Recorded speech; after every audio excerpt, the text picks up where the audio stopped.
In Houston, I'm John Herder. Tuesday, 15th of June. Great as always to have you along, everybody. In a nutshell, From the Experts is a compressed virtual networking accelerator helping people across industries connect very quickly in a brief, moderated, interactive show format. It's like a TED Talk with interactive discussion. So what's in it for you? Well, the FTE promise, if all goes well, your curiosity is sparked, new ideas come to light, and you may have helped yourself and someone else solve a problem, make a connection, reach that opportunity faster. Networking has never been more important to your business. So today's show offers 15 more minutes of bonus time with our guest expert in a smaller breakout room directly following the regular show. Everybody gets invited, and you'll choose if you want to join in. Folks, help me welcome our guest expert, Josh Menk, project manager that's worked with Arion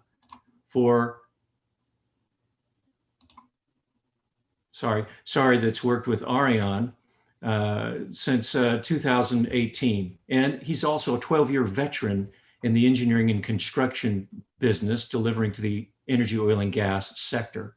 Starting from the ground floor, Josh has been instrumental in building up the systems and tools that Arion uses to execute their projects. In our first conversation, Josh made it clear that his number one focus today is on taking full advantage of the hybrid work solution opportunity, giving Arion a competitive advantage into the future. Hey, Josh, thanks so much for taking time today to share a little bit about what you're facing and some of the lessons learned in this hybrid environment. Thanks, John. I really appreciate you inviting me to come on and talk about this. I think it's something that a lot of organizations are struggling with right now and trying to look into the future on how they're going to proceed as we kind of move past the pandemic and look to the future of how we're going to accomplish work. And so at Arion, we've implemented a hybrid work structure, and we really believe that that is going to be the future going forward. And so really appreciate the chance to talk about this and share with you guys the experience that Arion's had, and then also get some feedback from you guys on what's going on with other businesses and other industries, and how you guys are making some of the decisions that you're making. And so, yeah, really looking forward to the discussion today. All right, so I'll go ahead and get us started with just an overview of what I'm hoping you guys can take away from this.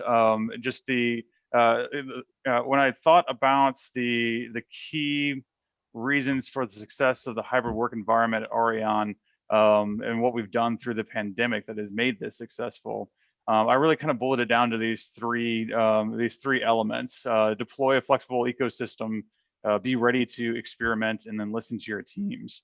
And I know those sounds pretty cheesy on the face, but I'm hoping when you dive into what we've done, you'll see that that is really what you really need as an organization in order to be able to move forward in this environment. All right, so start with deploying a flexible ecosystem. So Arion's been blessed in the fact that we haven't had a bunch of legacy IT tools. We were able to start just a little over a couple of years ago, starting as a cloud-first organization. And so what that means is we started from the beginning saying that we weren't going to deploy any on-premise assets. We weren't going to stand up any servers. We were going to deploy everything in the cloud. And what that has given us is the ability to be very flexible in the way that we work. We wanted to have a system that would be able to easily scale up and scale down very quickly. We wanted a system that would allow us to experiment and fail fast. It's really easy for us to spin up new servers and new VMs in the cloud, and then be able to check out to see if a new software solution or new process is going to work. And then if it works, then great. We can scale it up really quickly. If it doesn't, well, then we can just shut it off really fast, and it ends up not being very costly of an experiment. And so with that, we've been able to be very iterative in the way that we've deployed our solutions, and we've learned very quickly over time how to adapt to new situations. And so it actually set us up very well going into the pandemic to be very flexible as an organization, be able to really work from anywhere. And so it was helpful to be in the cloud, to start there, and transition to work from anywhere is enabled through this process. All right, and so next, I think we had a poll question. Could you go ahead and get that going? It's the one about what kind of support. Yeah, you got it. Can you see it? You guys see the poll question? I cannot see the poll question. We do not. Let me try and send that out real quick. Right. It's there we go. Let me know if we see that. Yep, we got it.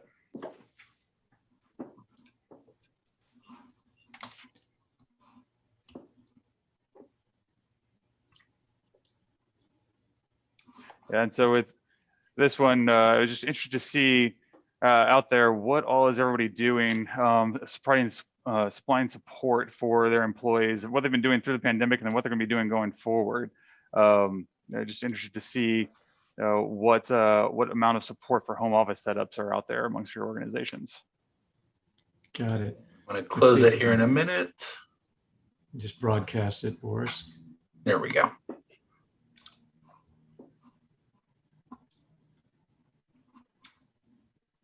All right, yeah, so it looks like it is actually a pretty common setup. You guys are all doing something very similar to what Arion's doing. Let me see. We'll go to the next slide. Yeah, and so that's the solution we've arrived at as well, providing essentially the same setup at our office here and also at the home offices. Consisting of 2 monitors, a docking station, keyboard and mouse, and a headset like I've got on now.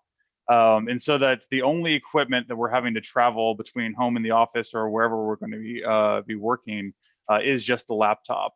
And so we did a lot of work making sure that everything was going to instantly connect in both locations. Everything was going to work through a simple VPN access from anywhere. And we've maintained that focus through everything we've done in order to be able to be as flexible as we possibly can be. All right. And so I think there's another poll question that comes up next. Can you pull up the second one, please?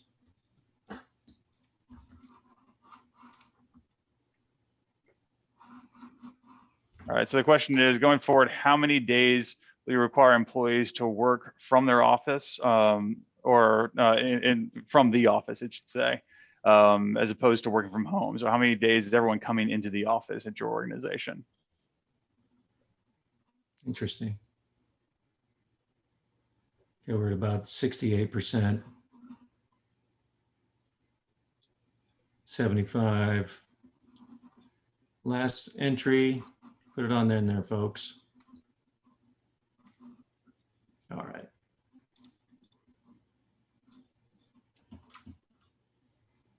So look, it's interesting. Did you share it?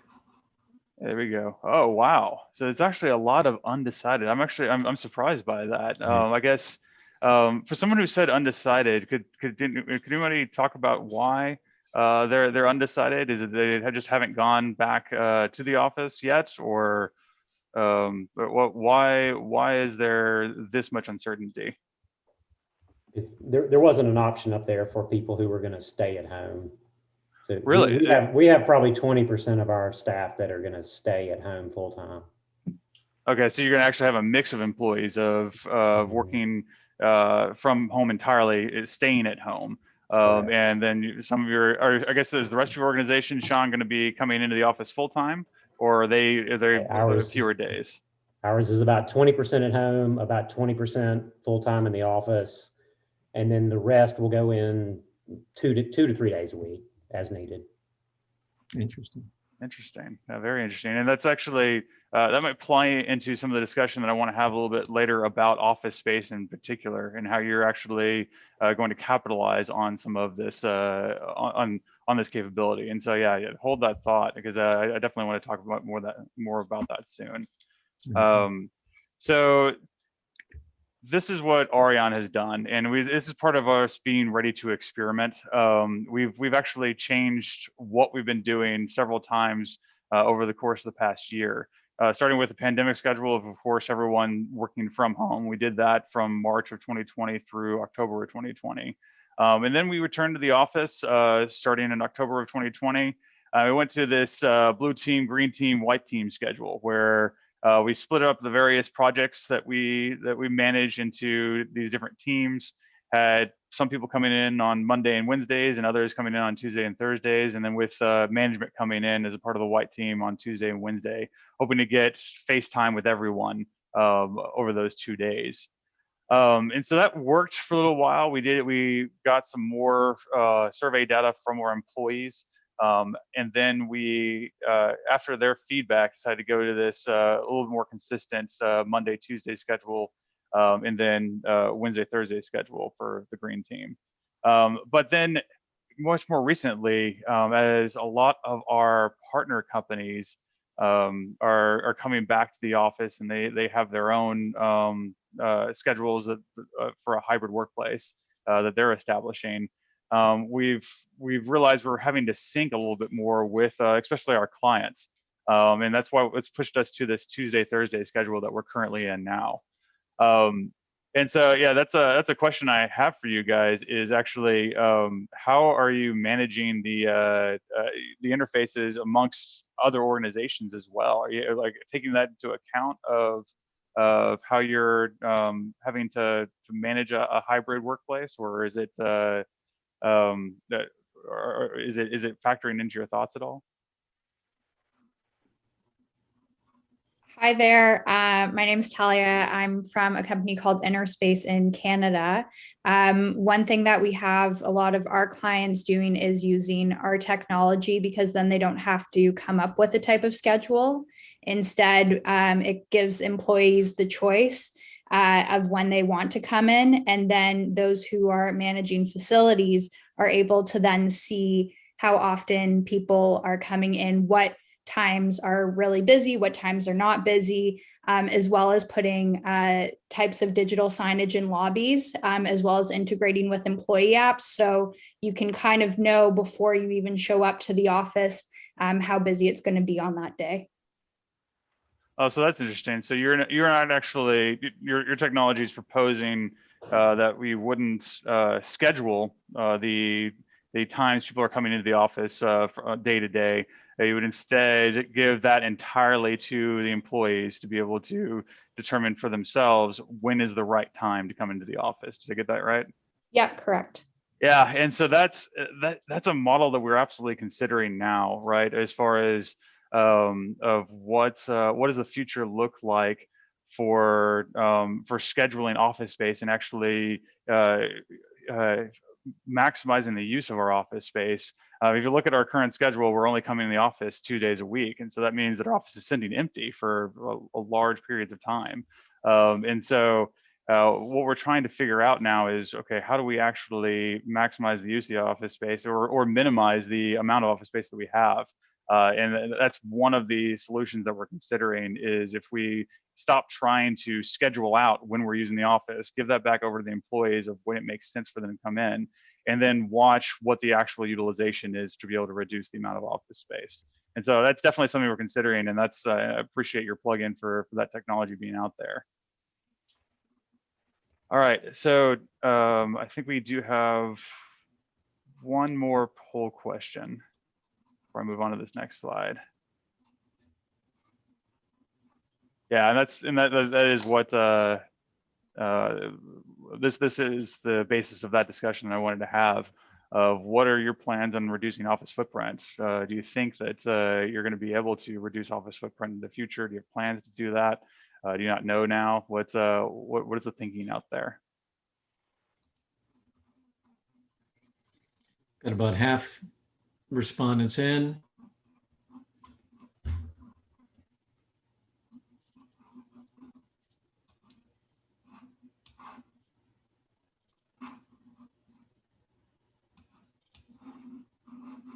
All right, let's go ahead and finish up, and then we'll close out the results. All right, so yeah, about half of people are planning on reducing their office footprint. I'll say that Arion has not figured this out yet, and so this is part of what I'm asking from you guys today, and what I'm hoping to get some good discussion on. is how are you planning on accomplishing this? I know, Sean, you had mentioned that 20% of your employees are just not coming back into the office. Is that anyone else? Is that kind of what you're thinking? You have some people that are absolutely just full time out of the office. Are you trying to schedule this out? What's the thinking out there?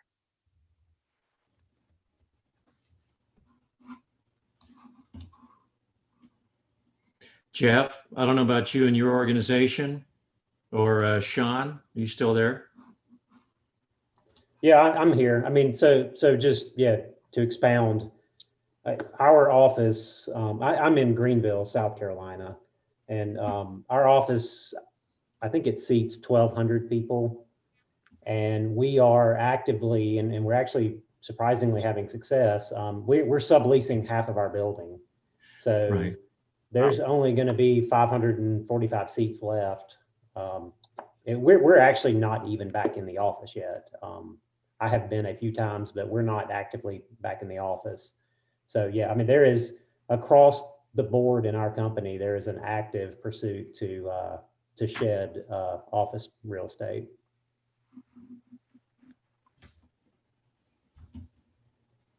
Got it. Any other questions based on what Josh has presented today, or things that you're considering at your workspace regarding the hybrid workflow?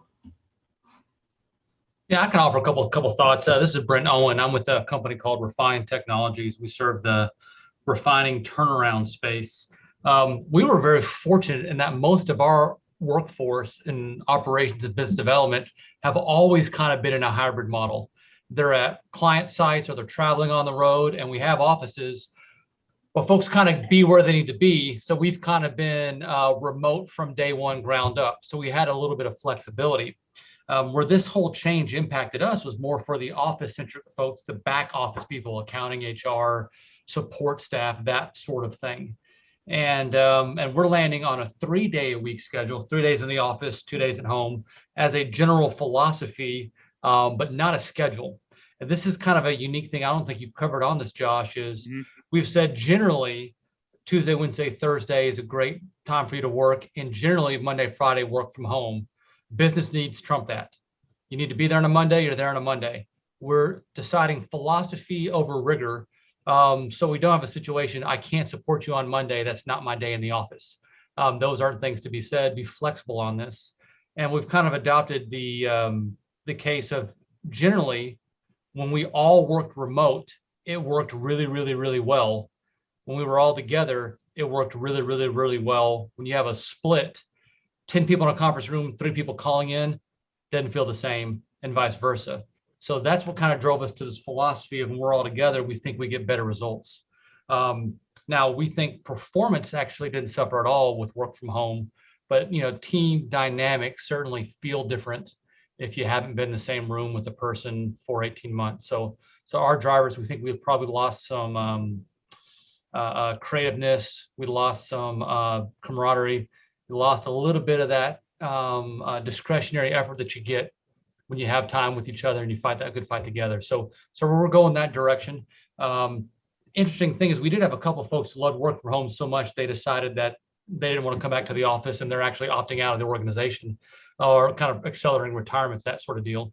They just loved it so much. But we're at the place we want folks to come back. But that's been a very, very small number. I think there's 1 or 2 people are considering that. So Brent, do you feel like now that you have returned to the office for this 3-day-a-week schedule, do you feel like that's been effective then to bring back the camaraderie and bring back some of the creative thinking that you feel like you were losing in the entirely work from home approach? Man, too early to tell. I can tell you the first week, which is just 2 weeks ago that we started coming back, we had 2 or 3 people schedule workshops in our building. You could see the energy in everybody's faces being in the same room. So, anecdotally, I'd love to say the response was off the charts. Being together in a space felt so different. Sure. But hey, success, too early to call. So where this does to our footprint question, why I gave you all that preambles, our footprint question is, well, we don't see expanding. We see just getting creative with the space you have, growing the business, not expanding the footprint, more hoteling, more shared spaces, more no assigned offices. You come in, plop down, anybody works anywhere, that sort of thing. Where an office becomes a meeting space as opposed to your little piece of real estate. That's kind of where we'll move towards. So shrinking's harder to really justify. Growing is almost impossible to justify your office space, even if the business grows. Absolutely, yeah, and that is our current philosophy, is that we're going to grow into the space that we have and don't have any plans on expanding our space. But yeah, we're going to need to get creative on how we're going to do it, and that's still where it's up in the air. There's going to be a mix of I guess cultural changes that we're going to need to have if we're going to very much maximize our space. But then also technical changes, stuff like what Talia was talking about with hoteling, that is absolutely going to be required for this. But then it also brings me to my last slide here of making sure that we stay responsive and listening to our team members. And so through the pandemic and since coming back to the office, we've done several surveys of our employees, noting that they've been generally very happy with this hybrid setup. I know it's something that our employees have really appreciated, being able to have that kind of flexibility. And so it's something that I think by now everyone realizes that it's not going to go away. There's no going back to a 5-day week schedule in the office. It's something that's, it's been proven that this works well and we can keep productivity up in a hybrid model. And it's something that is going to be with us going forward. But through surveys, we have made changes to our setup, and so surveying actually ends up being a really effective tool to get feedback from your employees to make the modifications you need to your hybrid setup to get everything working well. In addition to that, to surveys, we've also implemented several town halls. I know Edmund and Michelle have done a great job managing through a very difficult time over the past year. But one of the things that they did really well was communicate to the teams, and one of the things that Microsoft Teams is great at is conducting these big town halls where they can talk to everyone at once, but then also being very intentional about having the focused town halls of maybe 15 to 20 people, and get feedback and virtual in-person feedback from employees. And so that ended up being very effective in helping us develop this hybrid work model philosophy that has been so effective for us today. Well, Josh, let's just take a quick break there. It's time for the FTE expert ask and give. So Josh, for this audience today, what's your ask and give? Well, so asking I've actually already been doing throughout this presentation, right? I've been asking about your experience in shared office spacing and what that could look like in the future. And so specifically, I'd love to talk more to someone who has taken an organization through that transition of being a culture where everything is your office space, and you have that expectation that you have your own office and it will be yours when you're there, to something that it's much more flexible and something that could allow us to then make our footprint more available to more people throughout the course of a week. So, and again, with the goal of being able to reduce footprint size. And then I have a lot of experience now in the cloud infrastructure environment.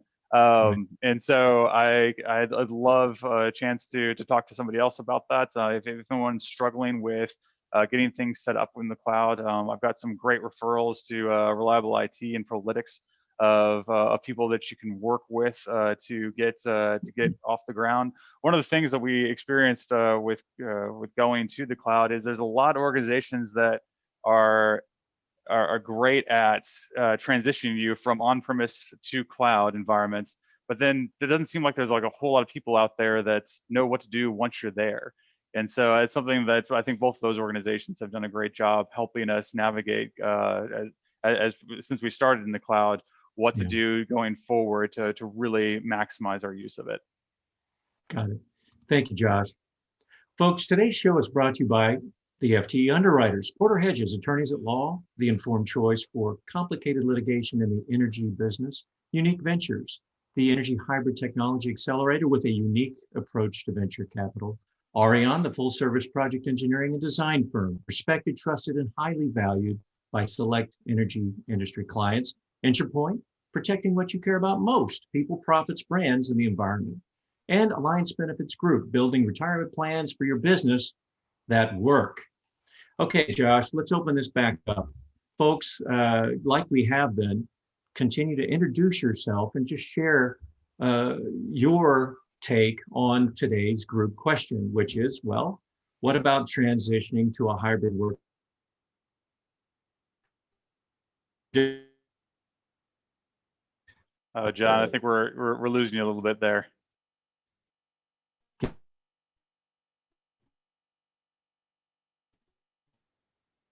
All right, so while we're waiting for John to come back, the question open up is what about the hybrid transition is keeping you up at night? What problems and challenges do you continue to see? Brent, I think you had a great comment about it not working when 10 people are in the office in a conference room and 3 people are remote. Is that a common experience for a lot of people? I know that's something that I've recently started running against. Is that it's not quite the same. When everyone's at home, everyone's on a screen, kind of like we are today, where everyone can see each other. It feels very, you can get a lot of great interaction. But then in a conference room where 10 people are there and 3 people are remote, the guys that aren't there in the office end up, not intentionally, but often get left out of the conversation. And that's ends up not being great for sharing ideas. Anybody else have any other comments about your experiences with hybrid work?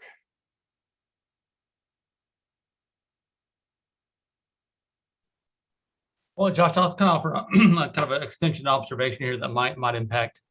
If there's transactional work, processing AP, processing invoices, and stuff that's very mature, well understood, very defined processes, we find that that's pretty successful to do anywhere. We found when there's collaborative work that tends to do a little bit better, either all remote or all in person. And when there's kind of relationship forming, I think, we think that starts better in person. Our new hire orientations are all in person. So we've kind of had to think work schedule, but also work type. And then the kind of the related observation is being a service industry that we've really focused highly on culture items related to kind of a people service industry. We don't make a product per se.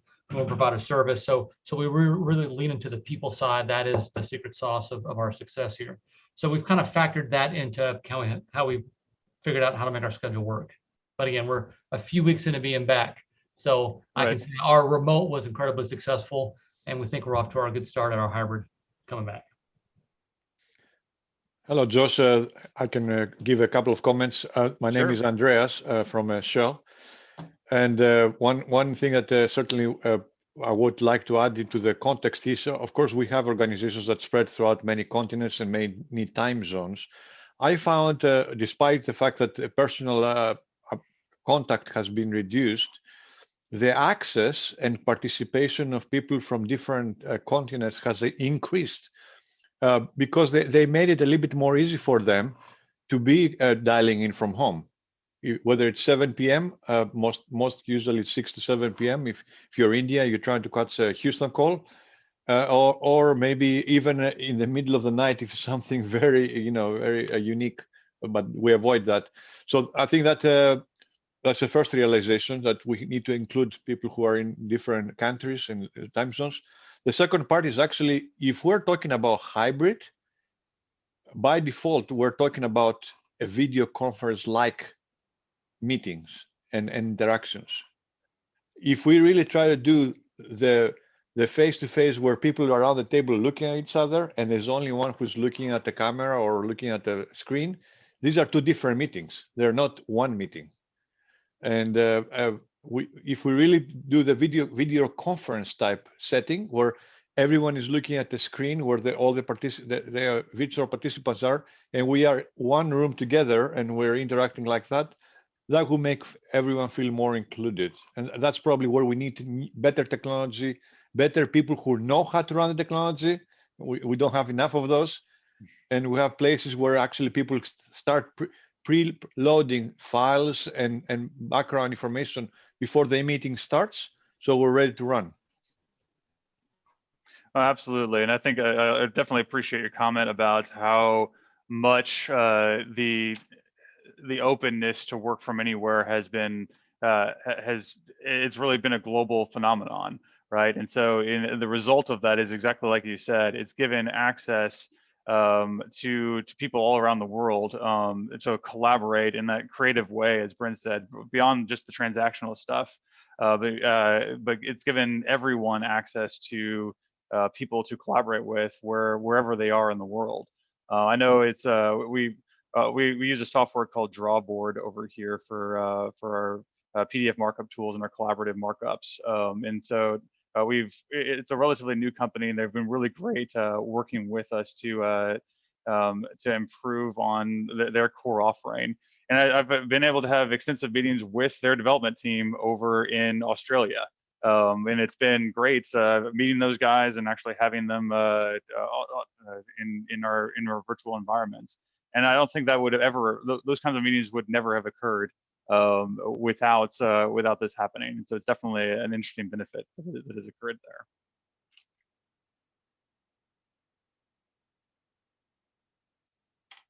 All right, how about anybody else?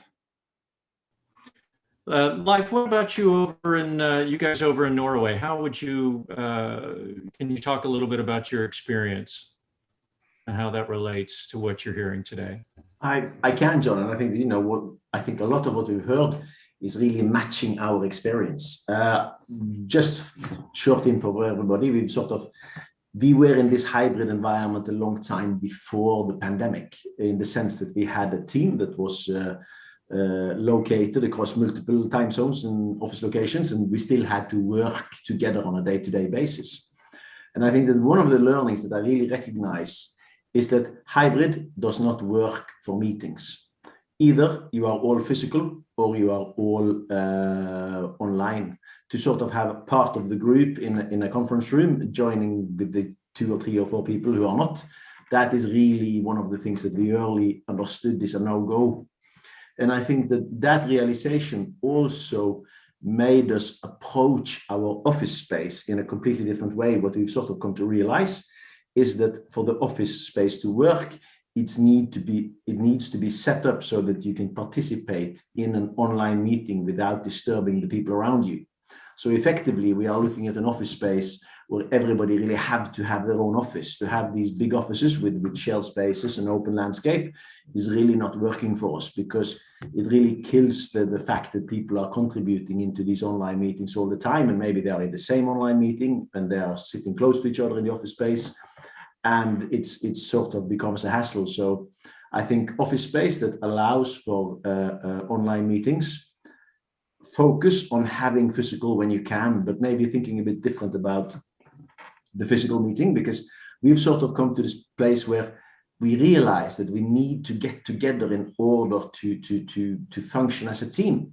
But when we get together, we can go purely for these factors that make us a great team. We don't have to work so much. We can rather spend all the time on adjusting personalities and getting to know each other and figure out the frictions. And then when we get back online, we work together anyway. So it's a bit of separating out what you want to do physical and what you need to do physical, and then keep the rest online, and then facilitate that it works really well online, and definitely not go hybrid on meetings. That we've totally given up on that.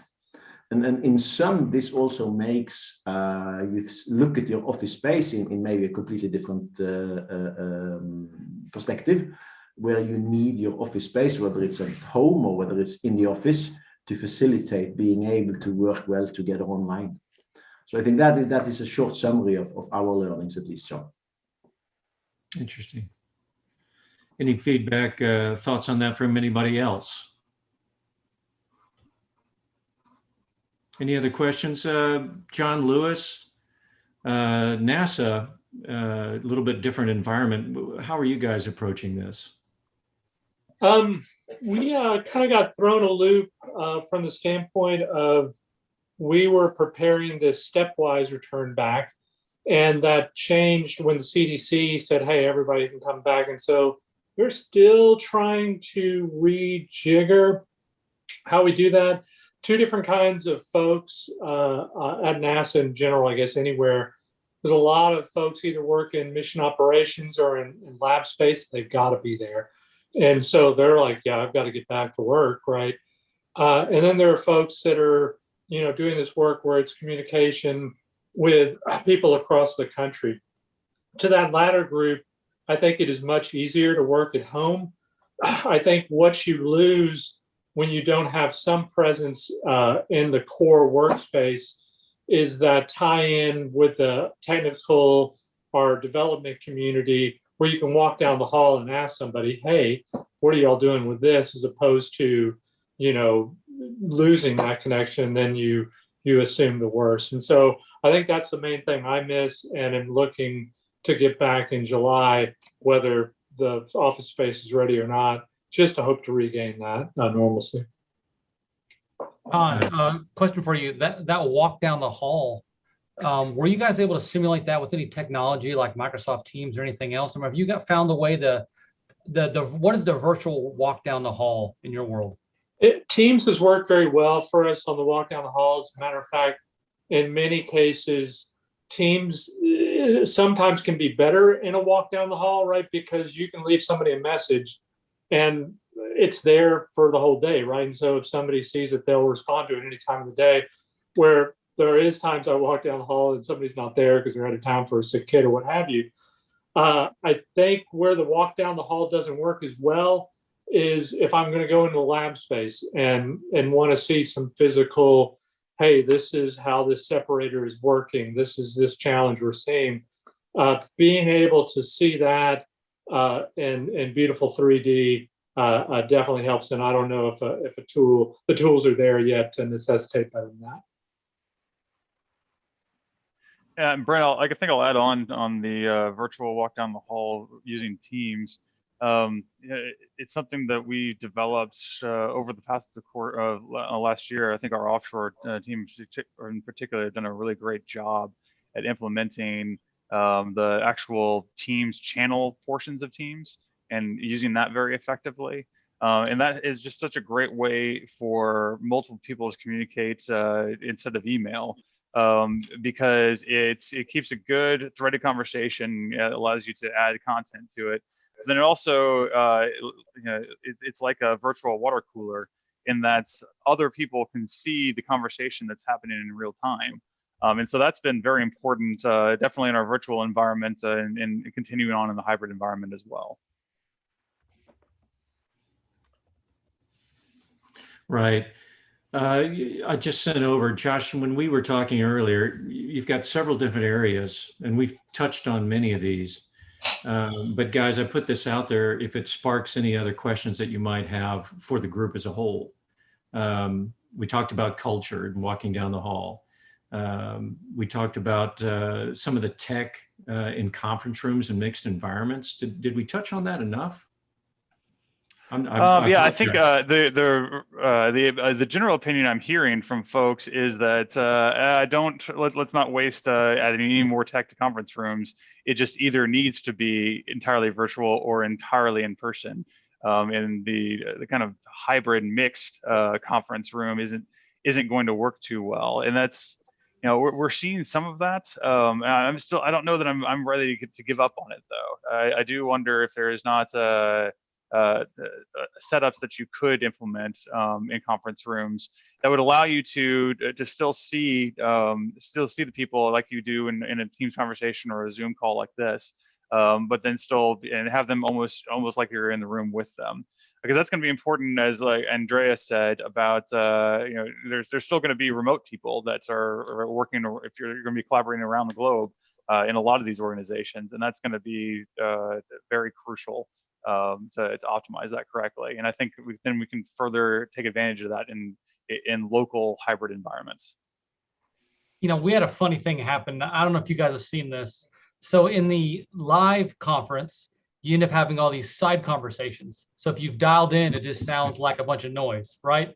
But when we're all virtual like this, the side conversation has looked like the unrelated chat that's going on in the chat box while the live meeting's going on. So you see kind of, you still have, you can't stop that human nature. If people want to talk what they want to talk about, when they want to talk about it, it just looks like the main show, the main stage is on the screen and all the side conversations are in the chat. Is that just us or you guys seeing the same thing? Oh yeah, absolutely.